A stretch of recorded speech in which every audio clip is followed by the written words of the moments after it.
Hello friends, welcome part 2 अपन ने पिछली class में पढ़ा था कि हार्ट के अंदर ब्लड का फ्लो किस तरीके से होता है। उसको अपन ने पिछली क्लास में डिस्कस किया था। आज अपन इस क्लास में डिस्कस करने वाले हैं blood supply to heart.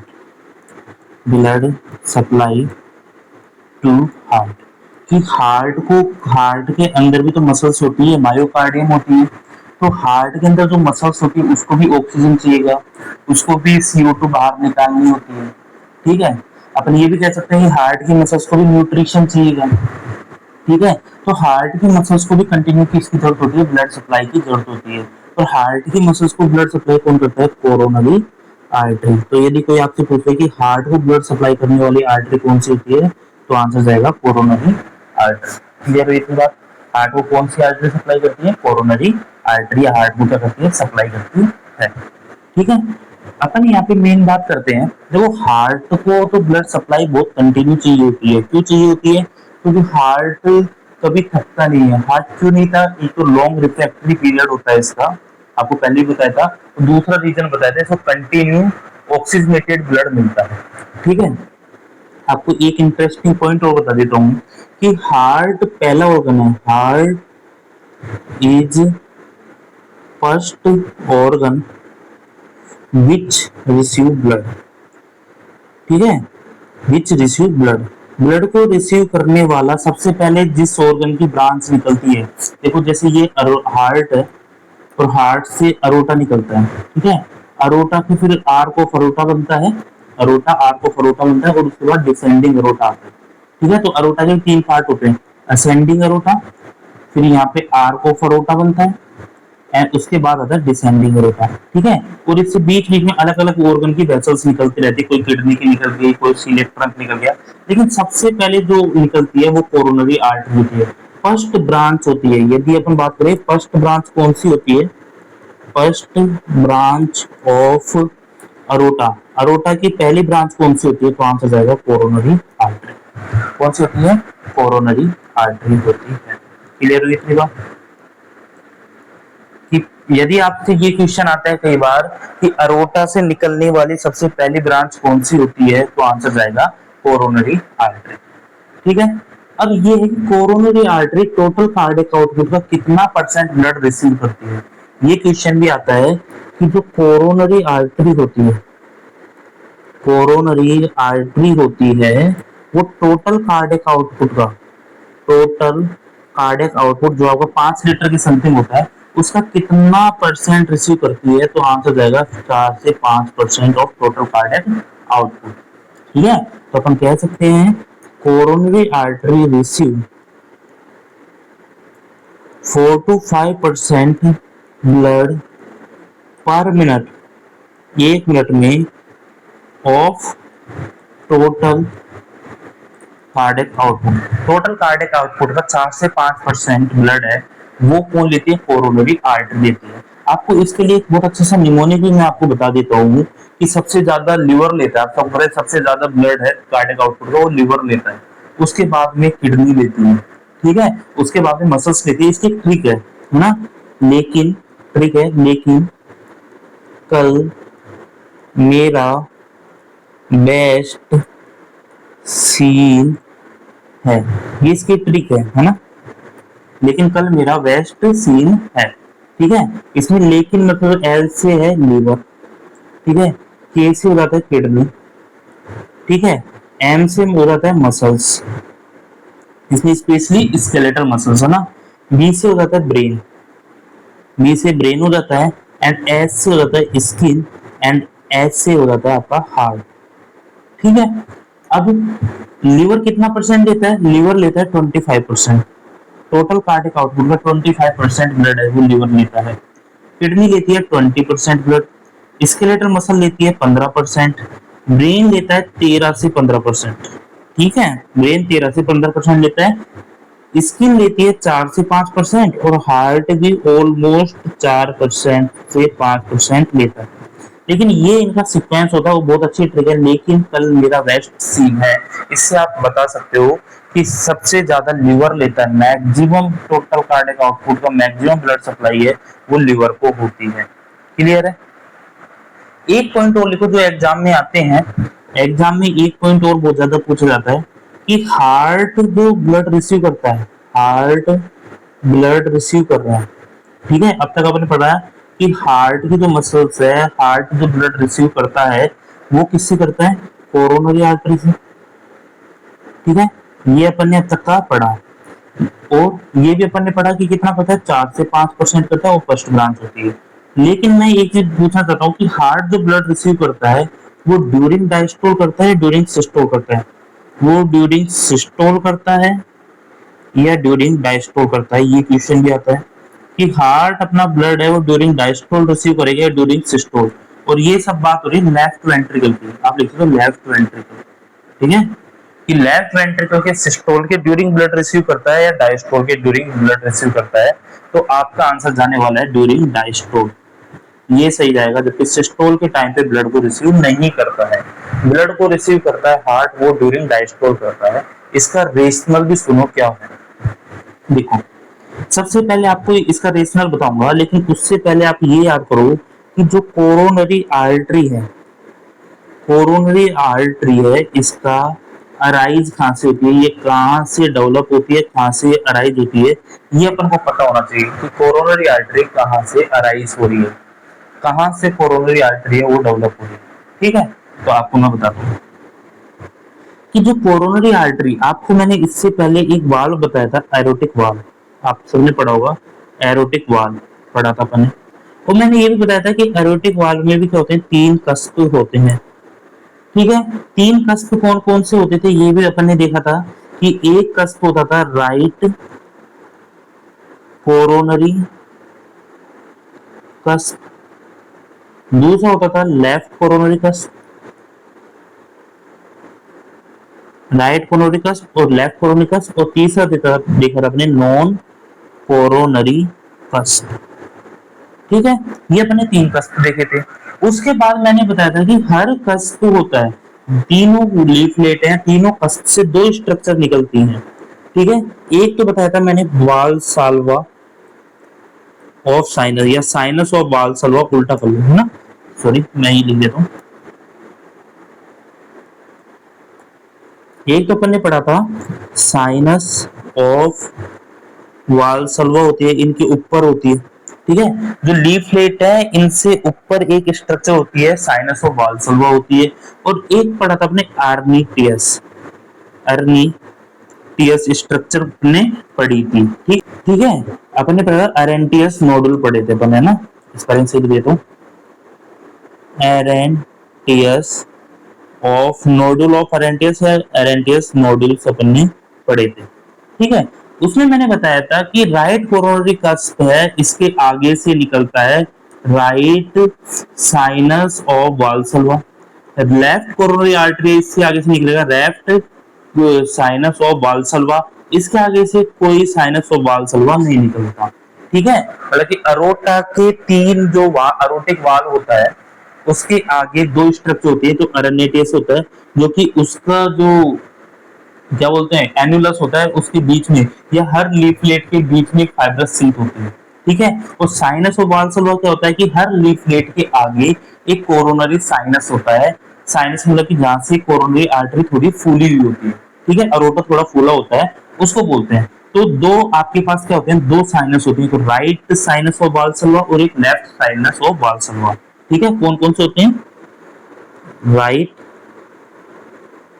Sinus of वालसाल्वा होगा, जो कि किस पे होता है, जो कि राइट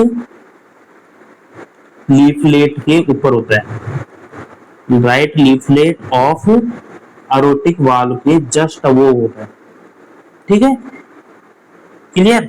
और दूसरा अपन ने क्या पढ़ा था, लेफ्ट साइनस ऑफ वाल साल्वा, वो क्या होता है, left leaflet of aortic valve के जस्ट अबोव होता है, ठीक है। ये 2 स्ट्रक्चरों को अभी आप याद रखना, ठीक है। और जो तीसरा होता था नॉन कोरोनरी कस्प होता है, उसके ऊपर कोई वाल्सल्वा नहीं होते हैं, ये अभी एक पॉइंट याद रखना, ठीक है। क्योंकि अभी मैं आपको बताऊंगा कि जो कोरोनरी आर्टरी का राइज है वो समझाऊंगा। अब मैंने इतना क्यों बताया आपको, ये भी सुनो। कि इतना बताने के पीछे का रीजन क्या है वो समझो आप। इतना इसलिए बताया है कि अपन आगे पढ़ेंगे कि कोरोनरी आर्टरी आपके हार्ट को ब्लड सप्लाई करती है। इसकी दो ब्रांच होती हैं, लेफ्ट कोरोनरी आर्टरी और right coronary artery.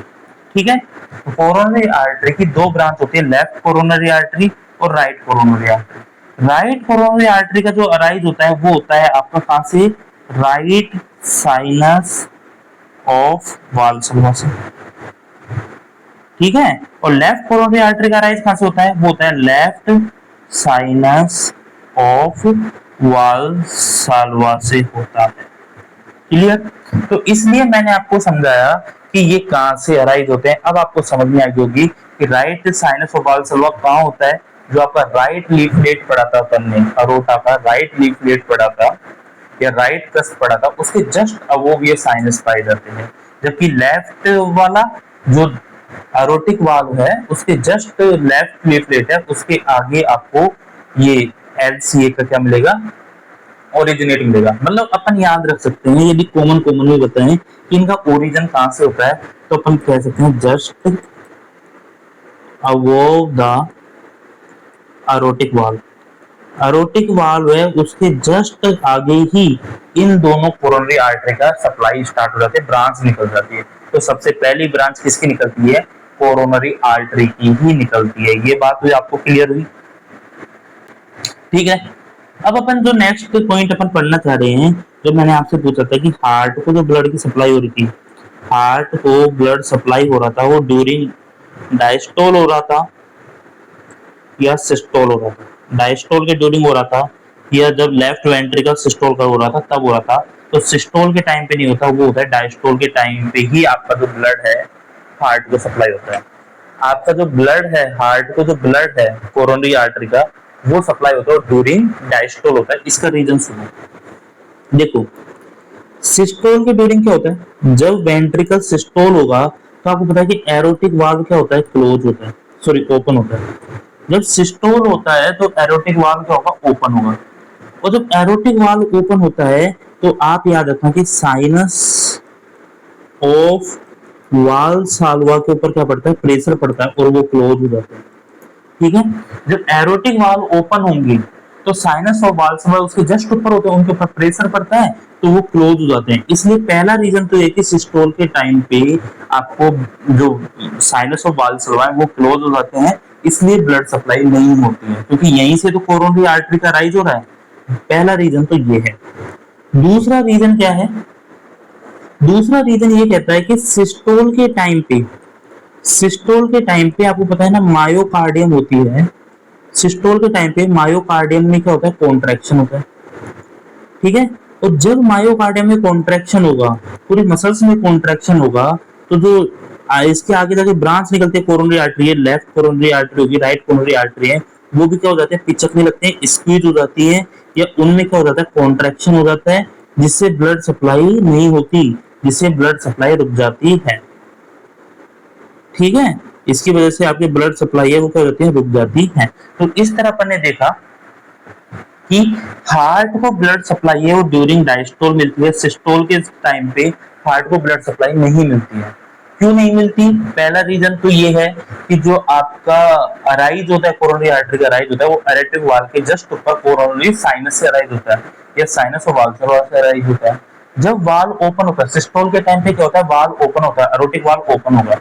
Aortic valve open होता है तो क्या होता है कि जो साइनस और वाल्सल्वा है वो क्या हो जाते हैं, बंद हो जाते हैं, उनके ऊपर प्रेशर पड़ता है तो वो बंद हो जाते हैं, तो ब्लड का फ्लो आपके कोरोनरी आर्टरी में नहीं आता ड्यूरिंग सिस्टोल।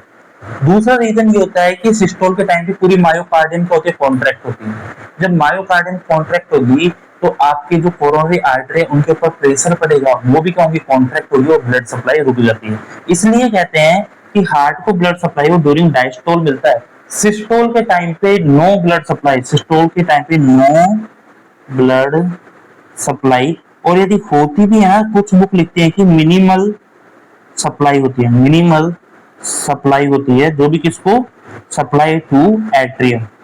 एट्रियम को थोड़ी बहुत सप्लाई हो सकती है सिस्टोल के टाइम पे, लेकिन मेजरली डायस्टोल होता है तभी सप्लाई होती है हार्ट को, उसकी मसल्स को। ठीक है, यहाँ तक क्लियर।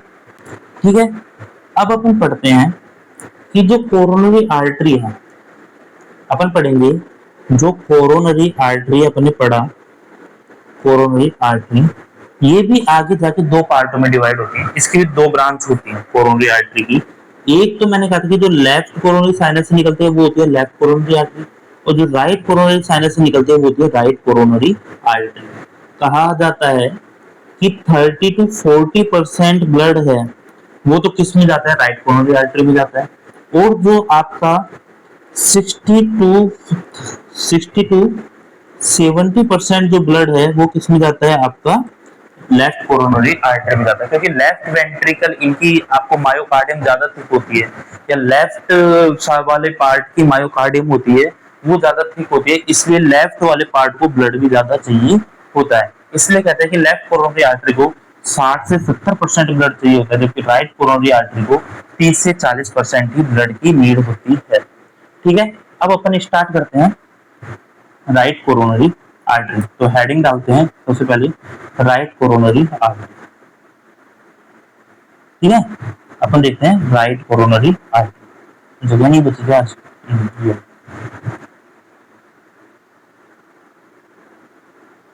राइट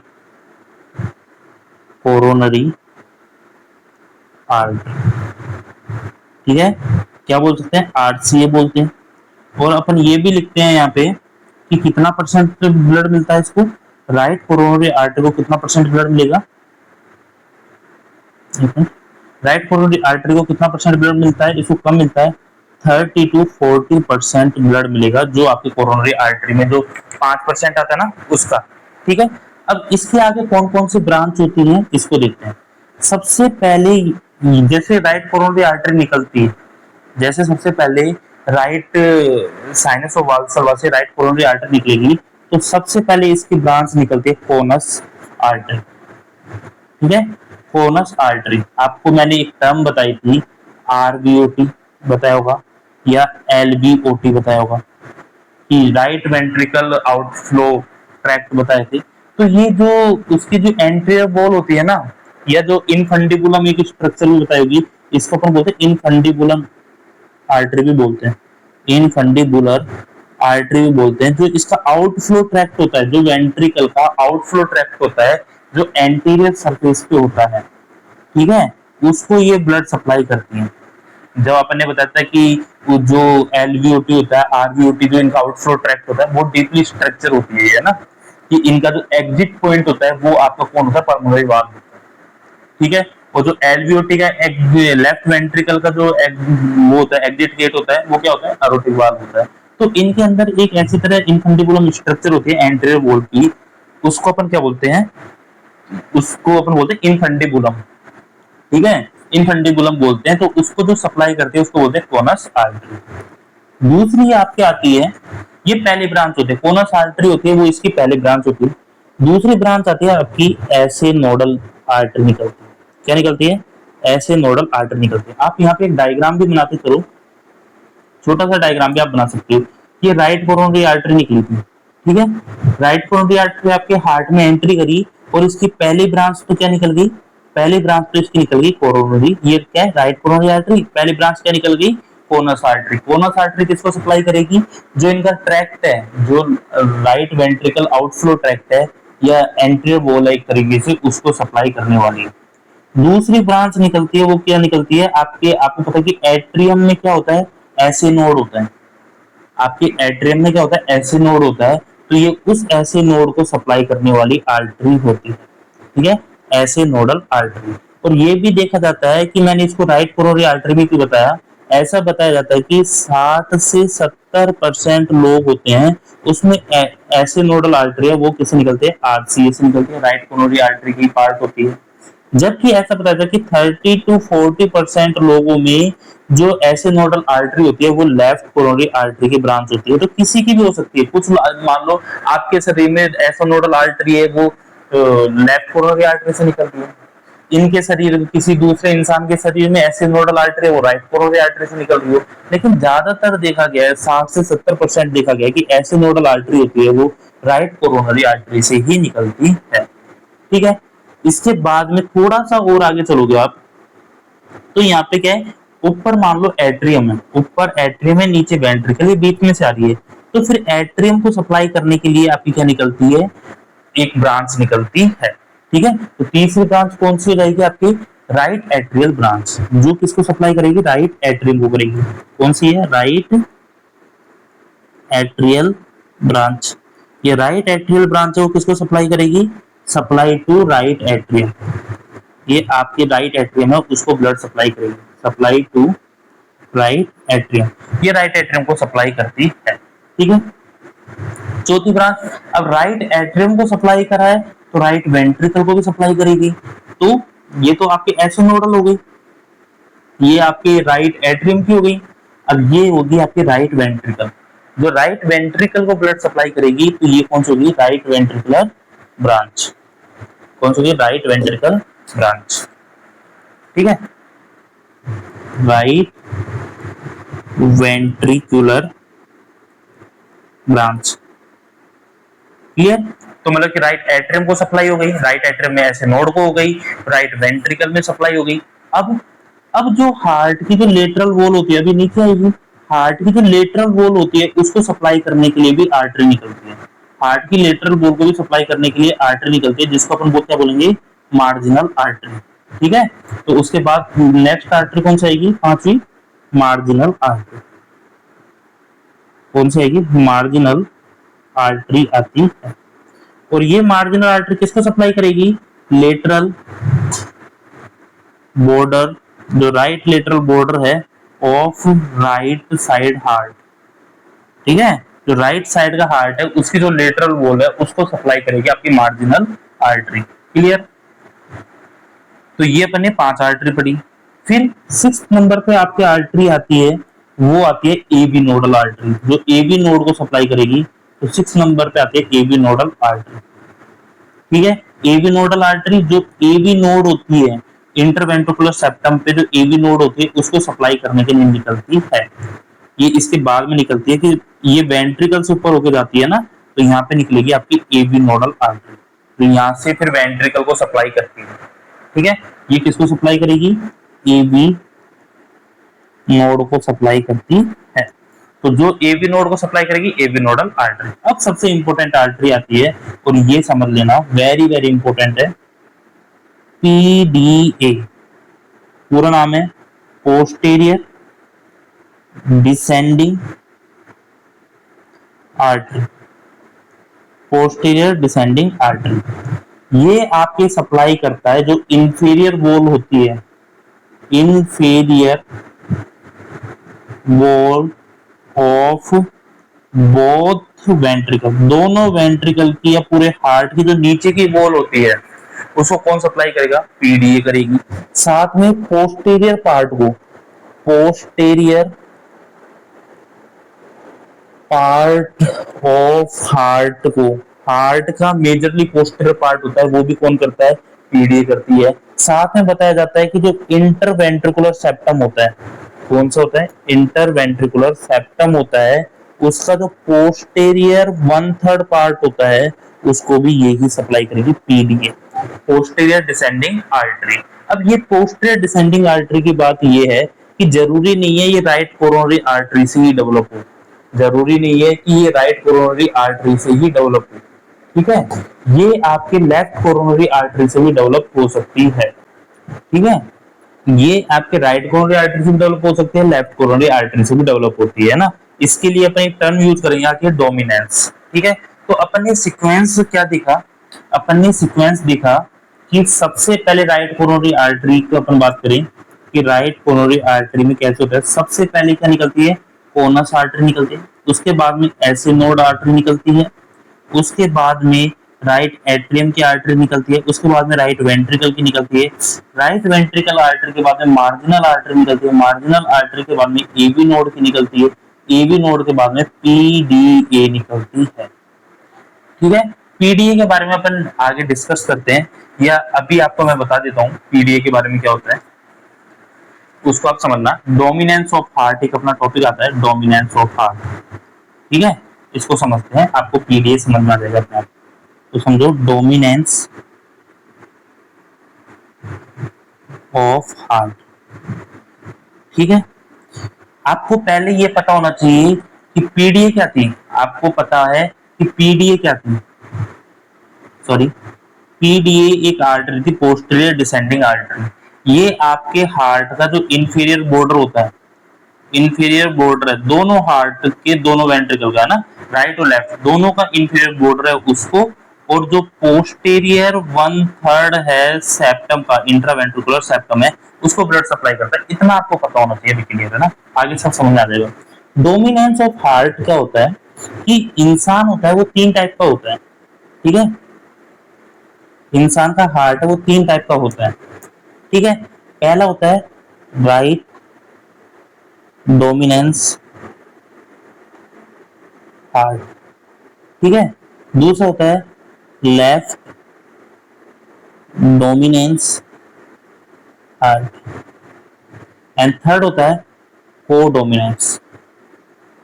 थर्ड क्या होता है? को dominance heart. Right dominance heart क्या होता है कि यदि PDA posterior descending artery arise from right coronary artery, तो उसको बोलते हैं राइट डोमिनेंस हार्ट। और ये पाया जाता है, ज्यादातर लोगों में पाया जाता है, लगभग 70 से 80% लोगों में राइट डोमिनेंस ऑफ हार्ट पाया जाता है। राइट डोमिनेंस ऑफ हार्ट का बोलेंगे कि यदि आपका PDA posterior descending artery right coronary artery की ब्रांच है या उससे निकल रही है। यदि आपकी पोस्टीरियर डिसेंडिंग आर्टरी अराइज होती है किससे? अराइज फ्रॉम लेफ्ट, या लेफ्ट कोरोनरी आर्टरी बोल सकते हैं, या एलसीए बोल दूंगा, सिंपल लिख देता हूँ, एलसीए से अराइज होती है तो उसको बोलेंगे लेफ्ट डोमिनेंट हार्ट। और ये लोग कितने होते हैं? ये लोग होते हैं आपके 10 से 15% लोग होते हैं, ठीक है। और यदि आपका PDA posterior descending heart arise from both, दोनों से, एलसीए एंड आरसीए दोनों से अराइज हो रहा है, तो उसको अपन बोलेंगे क्या? कोडोमिनेंस। और ये कितने होते हैं? ये होते हैं 5 से 10% लोग होते हैं। इसकी जरूरत अपन को कब पड़ती है? जब आप एंजियोप्लास्टी कराते हैं ना, जब आप हार्ट के प्रोसीजर कराते हैं, एंजियोप्लास्टी कराते हैं, और आपकी बहुत बड़ी सर्जरी होती है सीएबीजी, ठीक है। उन सीएबीजी की प्रेडिक्शन करने में, उन सर्जरी में काम आता है कि आपका हार्ट कौन सा डोमिनेंस है, ठीक है। यदि किसी इंसान का हार्ट राइट डोमिनेंस है, ज्यादातर राइट होता है, तो उसमें राइट की वेसल्स को बहुत सावधानी से देखते हैं। यदि वो वेसल्स कट गई तो पूरा नीचे का हार्ट काम करना बंद कर देगा। आपके हार्ट का जो सेप्टम है, इंटरवेंट्रिकुलर सेप्टम, वो पीछे से पूरा खराब हो जाएगा। तो ये सीएबीजी में अपन को ये जानना बहुत जरूरी हो जाता है कि आपका हार्ट कौन सा डोमिनेंस है। तो ये आपके एनाटॉमी की बहुत स्पेसिफिक पॉइंट होता है, इंपॉर्टेंट लगा लो कि हार्ट डोमिनेंस क्या होता है। 3 तरह का डोमिनेंस होता है, right dominance heart, left dominance and को डोमिनेंस। बात है कि आपकी पीडीए किससे निकल रही है। यदि पीडीए आपकी राइट कोरोनरी आर्टरी से निकल रही है, राइट डोमिनेंस हार्ट, जो कि 70 से 80% है। यदि पीडीए आपकी लेफ्ट कोरोनरी आर्टरी से निकल रहा है तो वो 10 से 15% हो गया, ठीक है, उसको लेफ्ट डोमिनेंट बोलेंगे। और यदि दोनों से निकल रहा है, यदि 2 पीडीए हैं आपके और दोनों आपके, एक एलसी से निकल रहा है, एक आरसी से निकल रहा है, तो अपन बोलेंगे कोडोमिनेंस है। ये बहुत सेफ होता है, बहुत रेयर होता है, बट ये लकी पर्सन होते हैं, ठीक है। कि इनमें एक तरफ का आरसीए ब्लॉक हो गया तो भी कोई बात नहीं, नीचे का आपका काम चल जाएगा, ठीक है। क्लियर इतनी बात? क्लियर इतनी बात? अब अपन पढ़ते हैं नेक्स्ट आर्टरी। नेक्स्ट आर्टरी अपन पढ़ते हैं, नाम डालो, सेकंड, सेकंड आर्टरी है, नाम डालो लेफ्ट कोरोनरी आर्टरी। अब अपन पढ़ते हैं लेफ्ट कोरोनरी आर्टरी, या इसको बोलते हैं एलसी, ठीक है। कहां से अराइज हो रही है? तो अपन ये पढ़ लिया कि arise from left sinus of Valsalva. और ये कहां पाया जाता है? Just above the left leaflet of aortic valve. Aortic valve का जो लेफ्ट लीफलेट है उसके जस्ट ऊपर ये पाया जाता है, ठीक है। अब सुनो, जो एलसीए होता है, एलसीए जैसे उससे निकला, ये आपके 1 से 2 सेंटीमीटर इसका मेन स्टेम चलता है। 1 से 2 सेंटीमीटर LCA की लेंथ होती है। उसके बाद में ये 2 ब्रांच में डिवाइड हो जाता है। आफ्टर 1 to 2 सेंटीमीटर, आफ्टर लिख सकता हूँ, आफ्टर रन के बाद ये 2 ब्रांच में डिवाइड हो जाता है। 2 ब्रांच में ये क्या हो जाता है, डिवाइड हो जाता है। कौन कौन सी 2 ब्रांच होती है? एक तो होती है आपके बहुत स्पेसिफिक नाम है लाडा, left anterior descending artery. Left anterior descending artery जो LCA है वो 2 पार्ट में डिवाइड होता है, तो लेफ्ट एंटीरियर डिसेंडिंग आर्टरी और दूसरा होता है लेफ्ट सर्कमफ्लेक्स आर्टरी। ठीक है, तो 2 ब्रांच में डिवाइड होता है, लेफ्ट एंटीरियर डिसेंडिंग आर्टरी और लेफ्ट सर्कमफ्लेक्स आर्टरी। कई लोगों में ये तीसरी आर्टरी भी इसमें एक पाई जाती है, इन दोनों के बीच में एक तीसरी आर्टरी पाई जाती है जिसको बोलते हैं रेमस इंटरमीडियस। रेमस इंटरमीडियस, ठीक है, लेकिन ये बहुत रेयर होती है। ये क्या होती है, रेयर होती है, जिसको अपन एंड में लिखेंगे। ठीक है, तो सबसे पहली आर्टरी अपन जो लिखते हैं वो कौन सी है? Left anterior descending artery. ठीक है, शॉर्ट में अपन इसको बोलते हैं लाडा। क्या बोलते हैं? लाडा। ठीक है, शॉर्ट में इसको बोलते हैं लाडा। ठीक है, पहली आर्टरी पढ़ी अपन ने, लाडा पढ़ी। इसको मैं आपको आगे जाके बताऊंगा कि इसको अपन वीडो आर्टरी भी बोलते हैं। क्या बोलते हैं? वीडो आर्टरी बोलते हैं। और क्यों बोलते हैं इसको अपन आगे जाके पढ़ेंगे। वीडो आर्टरी या वीडो मेकर इसको बोलते हैं। ठीक है, क्यों बोलेंगे वो अपन इसको आगे जाके पढ़ेंगे। देखो, अब जो अपनी लाडा पड़ी इसकी भी क्या बन जाती है? 2 ब्रांच बन जाती है। इसकी भी, लाडा की भी क्या बन जाती है? 2 ब्रांच बन जाती है। ठीक है, पहली ब्रांच जिसको अपन बोलते हैं डायगोनल ब्रांच। क्या बोलते हैं? Diagonal branch. ठीक है, दूसरी ब्रांच है उसको अपन बोलते हैं सेप्टल परफोरेटर। क्या बोलते हैं? Septal perforator. तो इसकी भी क्या बन जाती है? 2 ब्रांच बन जाती है आगे जाके लाडा की भी, डायगोनल ब्रांच और सेप्टल परफोरेटर। जो डायगोनल ब्रांच होती है वो पूरे हार्ट की जो एंटीरियर वॉल होती है, anterior wall of LV, left ventricle की जो एंटीरियर वॉल होती है उसको सप्लाई करती है आपकी डायगोनल ब्रांच। जबकि जो सेप्टल परफोरेटर होता है वो इंट्रावेंट्रिकुलर सेप्टम है उसका, देखो इंट्रावेंट्रिकुलर सेप्टम था उसका पोस्टीरियर 1/3। यदि अपन इंट्रावेंट्रिकुलर सेप्टम को 3 भागों में डिवाइड कर देते हैं तो उसका जो पोस्टीरियर 1/3 था उसको तो कौन सप्लाई कर रहा था? PDA। और जो एंटीरियर 2/3 है, एंटीरियर 2/3 पार्ट है उसको कौन सप्लाई करेगा? सेप्टल परफोरेटर ऑफ द लाडा। लाडा का जो सेप्टल परफोरेटर है वो उसको सप्लाई करने वाला है। समझ में आई इतनी बात? ठीक है, अब इसके बाद में अपन ने एक टर्म और बोला कि इसको हम क्या बोले? विडो आर्टरी बोला। इसको अपन क्या बोलते हैं? विडो आर्टरी, विडो मेकर बोलते हैं, या अपन विडो आर्टरी बोलते हैं। किसको? लाडा को। ठीक है, क्यों बोलते हैं इसका रीजन सुनो। लाडा को विडो मेकर इसलिए बोलते हैं क्योंकि ये मोस्ट कॉमन वेसल्स ऑफ, जहां पे क्लॉट फॉर्मेशन होता है, एथेरोस्क्लेरोसिस। एथेरोस्क्लेरोसिस या जो अपन बोलते हैं ना कि आपके थक्का बन गया, उसकी मोस्ट कॉमन साइट होती है। या अपन बोल सकते हैं MI के अटैक की, या एंजाइना पेक्टोरिस की। जो MI का अटैक आता है, हार्ट अटैक आता है, उसमें जो क्लोट बनता है, एथेरोस्क्लेरोसिस हम लोग है क्लोट। आपको पता है ना हार्ट अटैक क्यों आता है? कि मायोकार्डियम है, एक वेसल्स जो इसको सप्लाई कर रही है उसमें ब्लॉक बन जाएगा। उसमें जब ब्लॉक बन जाता है तो आपको क्या आता है? हार्ट अटैक आता है। हार्ट का अटैक आता है।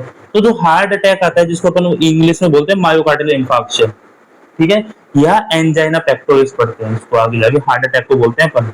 ठीक है, एक तरह से आपको समझना है हार्ट अटैक। हार्ट अटैक, तो हार्ट अटैक में जो ब्लॉक बनता है ना, वो ब्लॉक या क्लोट बोल दो या ब्लॉक, अभी आपको समझना है, ब्लॉक बनता है वो सबसे कॉमन लाडा में ही बनता है। Left anterior descending artery most common artery होती है जिसमें ब्लॉक बनता है। ये मोस्ट कॉमन आर्टरी, वेसल्स नहीं आर्टरी। ठीक है, ये मोस्ट कॉमन आर्टरी है जिसमें ब्लॉकेज बनता है, एथेरोस्क्लेरोसिस होता है। अब आर्टरी में हार्ट अटैक आया तो उसकी वजह से क्या हो जाती है? सडन डेथ हो जाती है। ठीक है, क्या होती है? सडन डेथ होती है।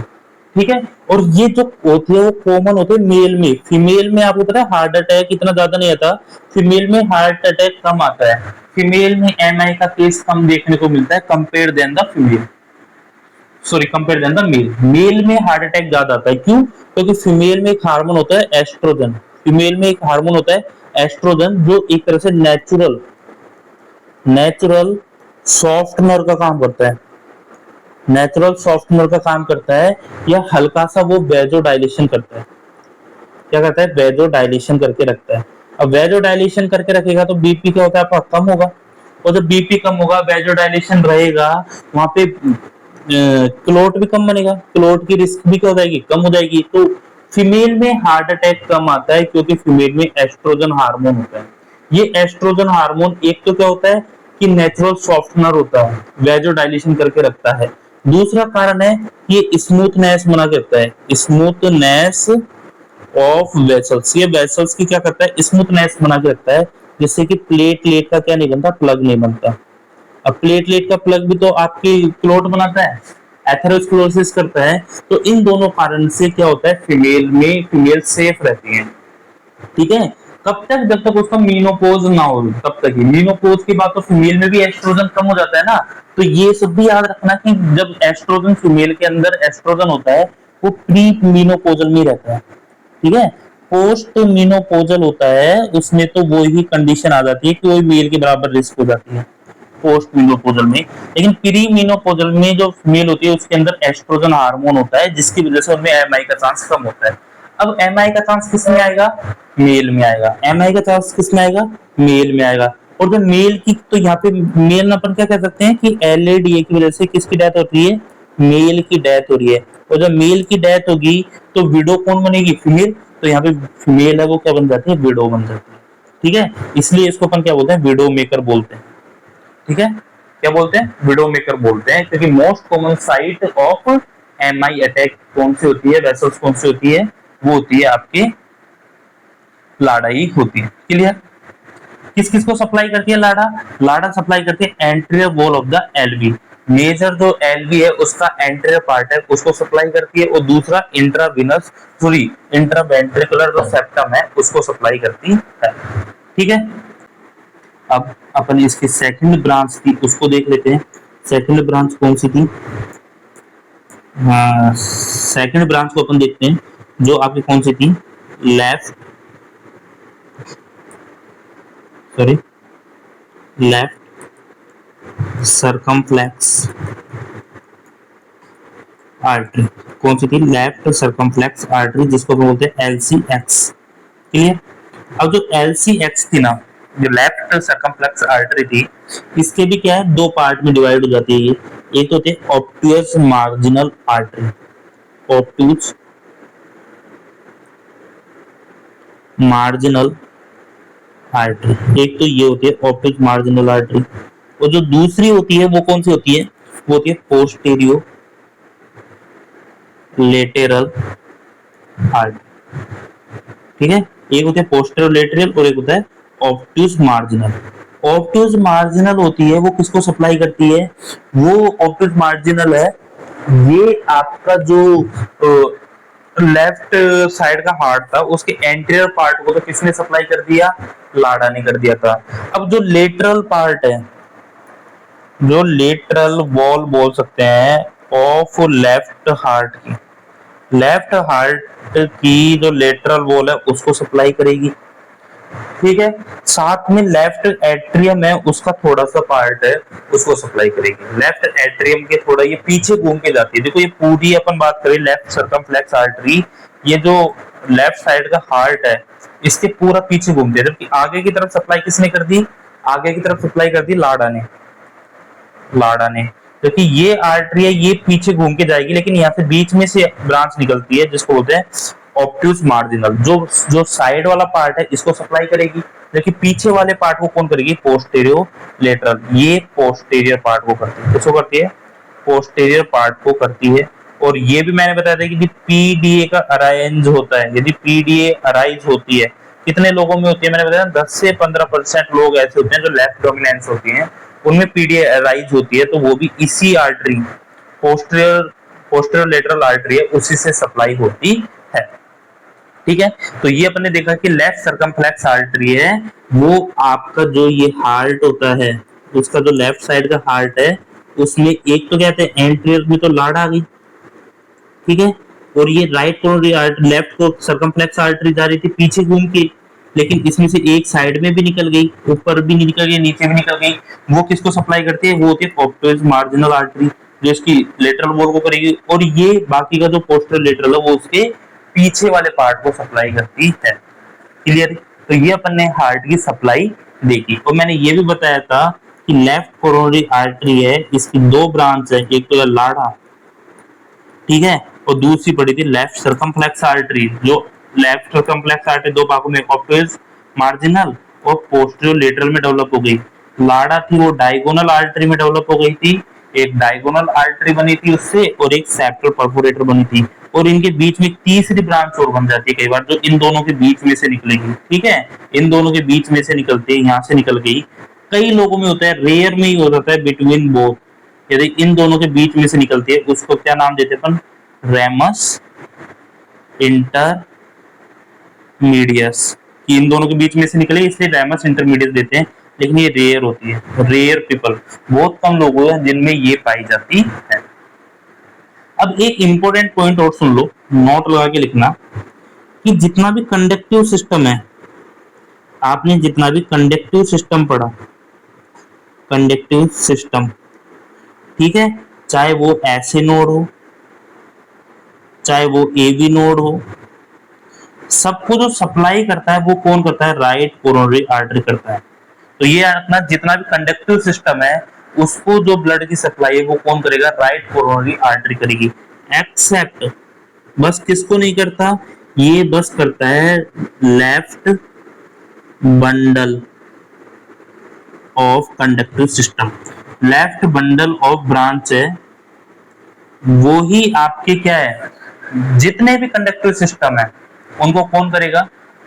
आपका राइट कोरोनरी आर्टरी करेगा। लेकिन लेफ्ट बंडल ऑफ फाइबर है, जो इसके फाइबर्स की लेफ्ट बंडल वाली ब्रांच है, बंडल ब्रांच ऑफ फाइबर है, उनको कौन सप्लाई करेगा? उनको आपकी लेफ्ट कोरोनरी आर्टरी करती है। नहीं समझ में आया? मैं समझाता हूँ। सबसे पहले देखो क्या आता है, ऐसे नोड आता है, ऐसे नोड को मैंने बताया कि 80% लोगों में आरसी करती है। ए बी नोड आता है, उसके बाद में ए बी नोड में मैंने बताया कि 90% वो कौन करेगा? आरसी करेगा। उसके बाद में फाइबर आ जाते हैं, ए बी फाइबर या पुरकिंजे फाइबर आ जाते हैं, इनको बोलते हैं पुरकिंजे फाइबर। तो जो राइट साइड के जो पुरकिंजे फाइबर उनको तो आरसी करेगा ही, लेकिन जो लेफ्ट साइड के चल जाएंगे उनको कौन करेगा? लेफ्ट कोरोनरी आर्टरी करेगी। तो वही बात मैंने लिखी कि लेफ्ट कोरोनरी आर्टरी वाले फाइबर हैं उनको आरसीए नहीं करेगा, नहीं, सबको कौन करता है? ब्लड सप्लाई आरसीए करता है। तो आज की क्लास में अपन ने पढ़ा कि हार्ट की मसल्स को भी क्या चाहिए? ब्लड सप्लाई चाहिए होती है ना, हार्ट की मसल्स को भी ब्लड सप्लाई चाहिए होती है। यदि थोड़ी मिनट के लिए गैस कर रहा था कि 6 मिनट के लिए भी, सॉरी 6 सेकंड के लिए भी इस हार्ट को ब्लड सप्लाई नहीं मिलती, 6 सेकंड के लिए भी इस हार्ट को ब्लड सप्लाई नहीं मिलती है, no blood supply to heart. यदि 6 मिनट में इस हार्ट को ब्लड सप्लाई नहीं मिलेगी तो ये हार्ट को ना तो ग्लूकोज मिलेगा ना इसको ऑक्सीजन मिलेगी। तो इसमें क्या होगा? इसमें क्या होने लगता है? इसमें होने लगता है एनारोबिक रेस्पिरेशन। क्या होने लगता है? एनारोबिक रेस्पिरेशन होता है। एटीपी बनाने के लिए कुछ तो करेगा, इसमें क्या होने लगा? Anaerobic respiration. तो एनारोबिक रेस्पिरेशन में क्या, 2 एटीपी तो बनती है, तो ये भी बहुत कम है, नॉर्मल 36 एटीपी बनती है, 2 एटीपी मिलेगी। और इसके साथ में यहाँ पे बनने लगता है लैक्टिक एसिड, इसके साथ में यहाँ क्या बनने लगता है? लैक्टिक एसिड बनने लग जाता है। इस लैक्टिक एसिड से क्या होता है कि यहाँ की जो नर्व है होती है वो क्या होने लगती है? इरिटेट होने लगती है। नर्व क्या होने लगती है? इरिटेट होने लगती है, और यहाँ पे क्या आने लगता है? पेन होने लगता है, बहुत खतरनाक वाला पेन होने लगता है, जिस बीमारी को अपन बोलते हैं कि एंजाइना पेक्टोरिस, छाती में दर्द हो रहा है। क्या बोलेंगे इस बीमारी को अपन? आगे जाके अभी आपके सेकंड ईयर में काम आएगा, एंजाइना पेक्टोरिस। कैसे हुआ ये मैंने बता दिया। यदि आपको थोड़ी देर भी ब्लड को, हार्ट को ब्लड नहीं मिलता तो वहां पे ना ग्लूकोज मिल रहा ना ऑक्सीजन मिल रहा, ऑक्सीजन नहीं मिल रहा तो वहां पे होगा एनारोबिक रेस्पिरेशन। और एनारोबिक रेस्पिरेशन से क्या होता है कि वहां पे क्या बनता है? लैक्टिक एसिड बनता है जो नर्व को इरिटेट करता है, उसकी वजह से छाती में क्या होने लगेगा? दर्द होगा, और उसको एंजाइना पेक्टोरिस बोलेंगे। अब या तो आप थोड़ी देर में ऑक्सीजन लगा दो, या तो थोड़ी देर में आप ऑक्सीजन लगा दो, या आप वेसल्स से उनको डायलेट कर दो जिससे कि वो जो क्लोट बना है, अब क्योंकि ये ब्लड सप्लाई रुकती क्यों है, ब्लड सप्लाई इसलिए रुकती है कि यहाँ पे किसी ना, या तो एलसीए हो गया या आरसीए हो गया, इनमें किसी में ब्लॉक आ जाता है, इनमें किसी में क्या जाता है, ब्लॉक आ जाता है, उस ब्लॉक की वजह से यहाँ पे ब्लड सप्लाई है वो रुक जाती है। ठीक है, अब इसके लिए या तो आप वेसल्स को डायलेट कर दो कि ये सपोज ये यहाँ पे ब्लॉक बन गया, ठीक है, तो हम क्या करेंगे कि इस वेसल्स को डायलेट कर देंगे दवा देके, जिसमें काफी दवा आती है, आपकी एंटीजी आती है, काफी दवा आती है जो इनको डायलेट करते हैं, मेन एंटीजी सॉर्बिटेट आती है, इनको अपन देते हैं। ठीक है, या अपन ऑक्सीजन ज्यादा बढ़ा दो, ऑक्सीजन दे दो, इनसे ठीक नहीं हो रहा, मान लो ये नो करेक्ट, यदि ये ठीक नहीं हुआ, अब भी आपको ऑक्सीजन नहीं मिली, आपको प्रॉपर ऑक्सीजन नहीं मिली या वेसल डायलेट नहीं हुई है, तो उसके बाद अपन को क्या करना है, उसके बाद में परमानेंट टिश्यू क्या हो जाएगा, डैमेज हो जाएगा, परमानेंट हार्ट टिश्यू में क्या आ जाएगा, इंफ्रैक्शन आ जाएगा, परमानेंट हार्ट टिश्यू है वो क्या हो जाएगा, डैमेज हो जाएगा, क्या हो जाएगा, डैमेज हो जाएगा। इस कंडीशन को अपन बोलते हैं इंफ्रैक्शन। और ये कब होता है, यदि 6 मिनट तक, यदि 6 मिनट तक बताया जाता है कि आइडियल टाइम की 6 मिनट तक यदि आपको ब्लड सप्लाई नहीं मिली ऑर्गन को, तो परमानेंट डैमेज हो जाएगा, परमानेंट डैमेज को बोलते हैं इंफ्रैक्ट हो जाना, इंफ्रैक्शन हो जाना। और इसी कंडीशन को अपन बोलते हैं एमआई, क्या बोलते हैं, एमआई, मायोकार्डियल इंफ्रैक्शन। तो ये है कि एंजाइना हो गया। अब एक बार आपको पता है जो टिश्यू एक बार मर गया वो दोबारा जिंदा नहीं हो सकता, यदि 6 मिनट तक आप ऑक्सीजन नहीं दे पाए उसको, 6 मिनट तक आपने ऑक्सीजन नहीं दिया उसको, तो वो टिश्यू मर जाएगा। जबकि एंजाइना पेक्टोरिस में क्या होता है कि आप ऑक्सीजन दे दोगे तो अभी तो बस लैक्टिक एसिड की वजह से दर्द हुआ था, ठीक है, ये इसका एक इंडिकेटर है, लेकिन जब भी आपने ऑक्सीजन नहीं दिया फिर भी आप वैसोडाइलेट नहीं कर पाए, तो वो टिश्यू पूरी तरह क्या हो जाएगा, डैमेज हो जाएगा, और उस कंडीशन में क्या आ जाएगा, एमआई, इसको बोलते हैं हार्ट अटैक आ जाना। और एक बार एमआई आ गया ना वो कभी ठीक नहीं होता। उस एरिया में यदि पूरे हार्ट में मान लो कि ये एरिया में एमआई आ गया, एमआई का अटैक आ गया, तो पूरी जिंदगी ये हार्ट है ना, इसका ये एरिया काम नहीं करेगा पूरी जिंदगी। ठीक है, इसलिए कहते हैं कि एमआई का अटैक होने के बाद में हार्ट है वो बहुत कमजोर हो जाता है। ठीक है बेटा, तो ये सब अपन देखेंगे, सेकंड बहुत डिटेल में जाएंगे। अभी आप सिंपल याद रखो कि कौन कौन से ब्रांच होती है हार्ट में, कैसे कैसे ब्रांच होती है, ये याद रखो। ठीक है, क्लियर।